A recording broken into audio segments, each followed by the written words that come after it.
सिद्धू खानों की जन्मभूमि ऐतिहासिक दुमका के इस क्षेत्र में, इस प्रांगण में जतो को जोहार। आज 23 साल हो गए झारखंड राज्य अलग हुए, 24वें साल में हम लोग आ चुके हैं। आज यही इलाका था जहां गुरुजी दिसम गुरु शिबू सोरेन के अगुवाई में, उनके नेतृत्व में झारखंड अलग आंदोलन की लड़ाई लड़ी गई। आप शायद जानते होंगे, गुरुजी भले यहाँ से आंदोलन के लिए लड़ाई लड़े थे, लेकिन उनका गांव यहाँ नहीं था। उनका गांव हमारे उधर था। बोकारो जिला को पार करके रामगढ़ आता है, वहाँ एक छोटा सा गोला नाम का प्रखंड है, वहीं पर गुरुजी का गांव है। और गुरुजी का भेंट हुआ उस समय विनोद बिहारी महतो से। तो विनोद बिहारी महतो वकील थे और गुरुजी को उन्होंने दिशा निर्देश दिया, गुरुजी को ज्ञान दिया और उनको कहा कि आप अपने लोगों के बीच जाइए और उनकी जो समस्या है उनको सुनिए। और तब गुरुजी दुमका क्षेत्र में आए।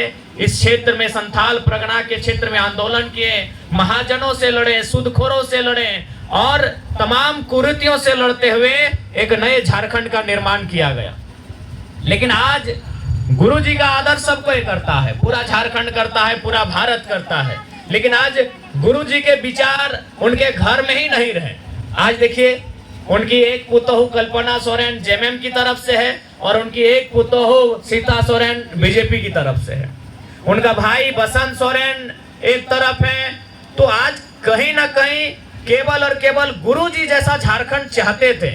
गुरुजी झारखंड चाहते थे आदिवासी का भला हो। गुरुजी झारखंड चाहते थे आदिवासी बच्चे बढ़िया से पढ़े, देश विदेश दुनिया में जाके अपना नाम कमाए। आदिवासी का भाषा, संस्कृति, परंपरा, उनका जल, जमीन, जंगल बचा रहे, ऐसा चाहते थे गुरुजी। लेकिन आज क्या हो रहा है?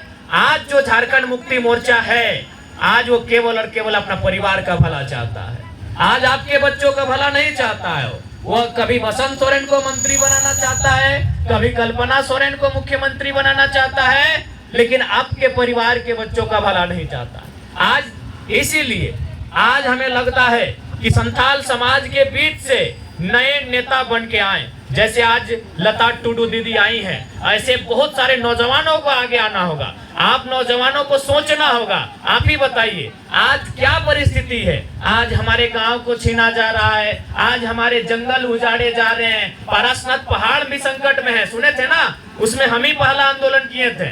जब पारसनाथ पहाड़ का मैटर आया था, पहला आंदोलन और आवाज हम बुलंद किए थे कि पारसनाथ पहाड़ में मरांग गुरु भी रहते हैं, इसीलिए आप सभी की आस्था का सम्मान कीजिए, लेकिन मरांग गुरु का अपमान आप नहीं कर सकते हैं। ये पारसनाथ किसी एक समुदाय का नहीं है। तो इसीलिए आज कहीं ना कहीं जो वर्तमान की सरकारें हैं, जो वर्तमान के नेता हैं, चाहे बीजेपी वाले रहकर, बीजेपी तो चाहती ही नहीं है कि जंगल बचे, गांव बचे। वो सारा चीज अडानी को दे देना चाहती है, वो सारा चीज उद्योगपतियों को दे देना चाहती है। लेकिन यहाँ जेएमएम जो जंगल जमीन की सरकार है, आज वो केवल और केवल परिवार की सरकार बन के रह गई है।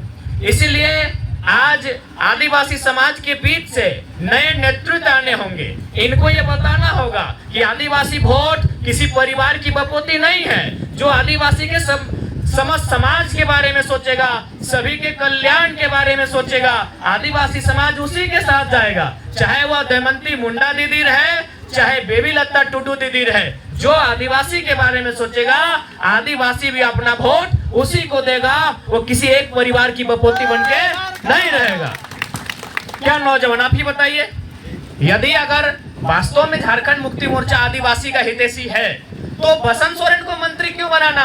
कोई गरीब बुद्धू सोरेन को बनाते, मुकेश सोरेन को बनाते, संजय टुड्डू को बनाते, विकास हांसदा को बनाते, सावन हांसदा को बना देते, अमित किस्कू को बना देते। आदिवासी समाज का ऐसे न भला होगा। अब आज बसंत सोरेन मंत्री हैं, कल्पना सोरेन मुख्यमंत्री की दावेदारी कर रही है, तो कल उनका बेटा बेटी भी करेगा। सीता सोरेन की दोनों बेटी दावा करेंगी कल 2 सीट से।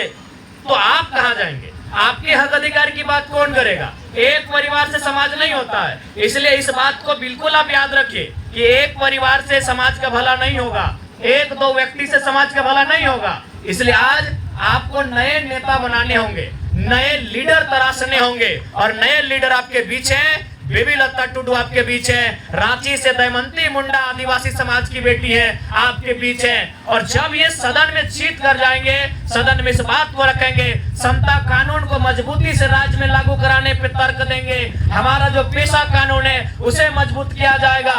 झारखंड को बचाने के लिए जो भी कानून होंगे, चाहे अनुसूची 5 को मजबूती से प्रभावी रूप से लागू करना या इस राज्य को अनुसूची 6 की ओर लेकर जाना, इन बातों को वहां रखा जाएगा। सरना कोड की जो मांग सदियों से चली आ रही है, दशकों से चली आ रही है, उस कोड की मांग को रखना। तो इसलिए आज हमें ऐसे लीडर की आवश्यकता है जो वहां जाएं। आज देखिए, आज पूरा और पूरा सिस्टम एक परिवार के इर्द गिर्द, उनका जमीन बोकारो में, उनका जमीन दुमका में, उनका जमीन गिरिडीह में, उनका जमीन रांची में। जबकि आदिवासियों के जमीन को बचाने के लिए जो नियम बने हैं सीएनपी कानून, वो क्या कहता है कि आदिवासी का जमीन आदिवासी ही खरीदेगा, लेकिन थाना के अंदर। अब बताइए, मुख्यमंत्री घाघारे गोला रामगढ़ जमीन बोकारो में भी खरीद रहे हैं, दुमका में भी खरीद रहे हैं। तो बताइए, अगर एक ही आदमी सारा आदिवासी का जमीन खरीद लेगा तो बताइए भला होगा? नहीं होगा। इसीलिए आपको आदिवासी समाज की अगर हम बात करें, भला तभी होगा जब लीडरशिप की क्वालिटी हर एक गांव तक पहुंचे, जब लीडरशिप की क्वालिटी हर एक प्रखंड, हर एक जिला तक पहुंचे, तभी किसी समाज का उन्नति होगा। तो हम, चूंकि आपके बीच जो समस्या आ रही है रेल, बिल्कुल ये जमीन हमारी है, ये जमीन हमारे बाप दादा ने खुदकट्टी करके, कोड़ करके इस जमीन को तैयार किया है, पहाड़ को काट के तैयार किया है, नदी नाला को मतलब सफाई करके तैयार किया है, जंगल झाड़ी को साफ करके जमीन तैयार किया है। इसीलिए रेलवे अगर गलत तरीके से हमारा जमीन लेगा, बिल्कुल उसका विरोध हम लोग सड़क में भी बैठ के करेंगे, धरना में बैठ के करेंगे, और सदन में भी अगर जीत के जाएंगे तो बेबी लता टुडू आपकी आवाज बनेगी और सदन में भी इस बात को रखेगी। और आदिवासी समाज को लड़ने के लिए कोई सिखा नहीं सकता है।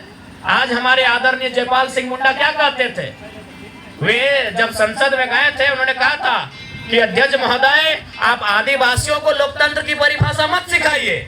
जब दुनिया में लोकतंत्र आया नहीं था, तब से आदिवासी समाज में लोकतंत्र चलता आया है। तो आप हमको, आदिवासी लोगों को मत सिखाइए दुनियादारी, आप हमें लड़ने के लिए भी मत सिखाइए। अरे जब अंग्रेजों ने पूरे भारत में अपना आधिपत्य जमा लिया था, तब लगातार झारखंड से आदिवासी लोग विरोध किए हैं। उनके तोप का मुकाबला हमने तीर और तलवार से किया है कि नहीं किया है? बताइए।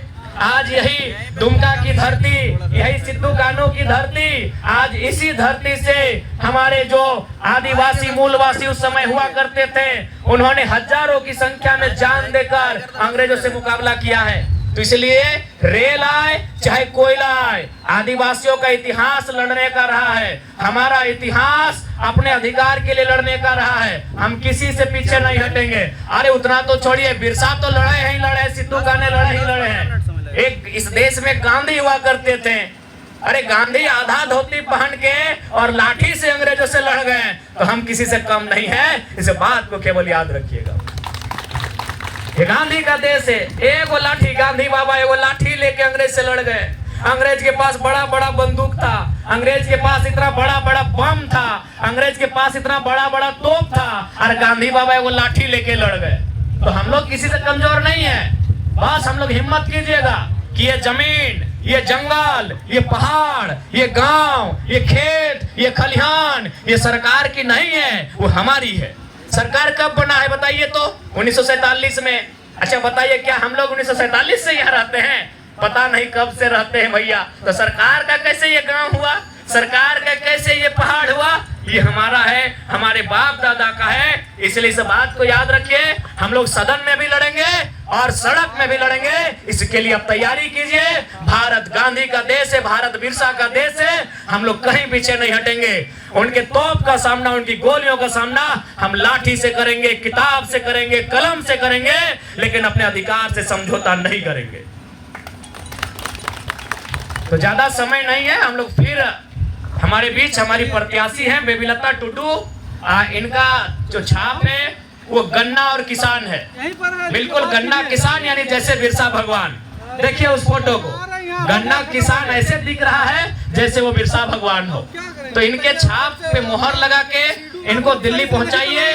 और जो रेल और कोयला की समस्या आ रही है, इस समस्या को हम लोग दिल्ली में भी रखेंगे और सड़क में बैठकर, जमीन में बैठकर, धरने में बैठकर वहां भी इसकी लड़ाई लड़ेंगे। आपको इस बात के लिए हम लोग आश्वस्त करते हैं। ठीक है, जोतो को जोहार गे, सब बढ़िया से रहिएगा, अच्छा से रहिएगा और मिलजुल के रहिएगा। जय झारखंड, जोहार झारखंड।